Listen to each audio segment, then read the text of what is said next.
Big TV భక్తి సమాచారం WhatsApp ఛానల్లో జాయిన్ అవ్వండి. అన్ని విశేషాలు ఎప్పటికప్పుడు తెలుసుకోండి. నమస్కారం గురుగారు. శ్రీమాత్రే నమః. శ్రీ గురుభ్యో నమః. అది అడగచ్చు అడగకూడదో నాకు తెలియదు గురుగారు. అంటే సందేహం వచ్చింది, అడుగుతున్నాను. అంటే వరలక్ష్మి వ్రతం రోజు అంటే భర్త చనిపోయిన వాళ్ళు ఎవరైతే ఉంటారో వితంతువులు, వాళ్ళు ఎదురు రాకూడదు, సామాన్లు కూడా తీసుకురాకూడదు, వాళ్ళకి అసలు ముఖ్యంగా ఇంట్లో అడుగు పెట్టకూడదు అంటూ కొంతమంది పెద్దవాళ్ళు అంటుంటారు. నేను కూడా విన్నాను. అది అసలు ఎంతవరకు వాస్తవం అంటారు? వాళ్ళ మనసు బాధ పెట్టినట్టే అవుతుంది కదా. అసలు ఆ మాటలు అనకూడదు. భర్త చనిపోవటమే వాళ్ళు చేసుకున్న పాపమైతే దశమహావిద్యని 10 రకాల అమ్మవార్లు ఉంటారు నాన్న. దాంట్లో ధూమావతి అనే అమ్మవారు ఉంటుంది. గూగుల్ చేసుకొని చూసుకోండి ఎవరైనా. ధూమావతి అనేటువంటి అమ్మవారు ఉంటుంది. ఎలా ఉంటుందంటే భర్త లేనటువంటి స్త్రీ తెల్ల చీర కట్టుకొని ఎలా ముసుగు వేసుకొని ఉంటారో బొట్టు లేకుండా అలానే ఉంటుంది అమ్మవారు. అమ్మవారు నీకు సకల రోగాలు, నరదృష్టి, శత్రుబాధలు పోవడానికి, అనారోగ్య సమస్యలు తీరడానికి అమ్మవారికి పూజ చేస్తావు. అలాంటి రూపంలో ఉన్నటువంటి వాళ్ళని మాత్రం విసర్జించి పక్కన పడేస్తావు. కరెక్ట్ కాదు కదా. అమ్మవారు ఇక్కడ ఒకటి చెప్తాను నాన్న, ముత్తైదుతనం అనేది శరీరానికి కాదు మనసుకు ఉండాలి. మనసుకు ఉండాలి. అంతేగాని వాళ్ళని వేధించడం వల్ల స్త్రీ వేదనేగా. స్త్రీ వేదనే మహాబాధలని చెప్తున్నాగా. ఇంకా తెలిసి కూడా అట్లాంటి సమయాల్లో ఇక్కడ ఒకటి చెప్తాను నాన్న, అట్లాంటి వాళ్ళని దూరం చేయడం ద్వారా అరే నా భర్త లేకపోవడం కదా, నా వల్ల ఇట్లా జరిగింది కదా అని చెప్పి వాళ్ళ మనసులో కార్చే ఒక కన్నీటి బొట్టును చూసారా, దానికి కారణం అవుతున్నారు. ఆ కారణం వల్ల మనకు వచ్చేటువంటి వరలక్ష్మి అనుగ్రహం ఏముంటుంది నాన్న.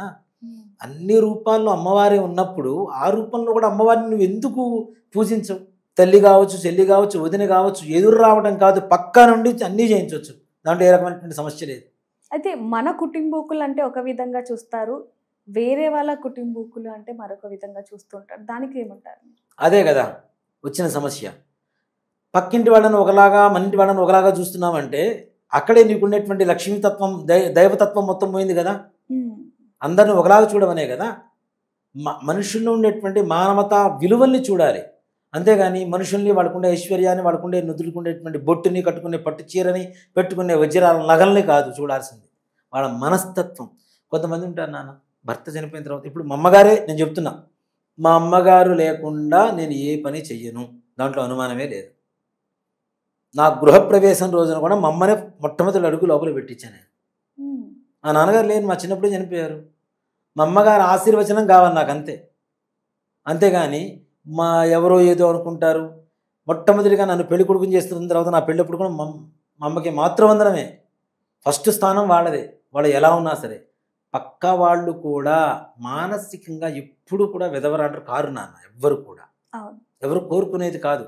దీర్ఘ సుమంగళ్యాభివృద్ధి చేద్దాం అని చెప్పి అన్ని పూజలు చేస్తున్నాం.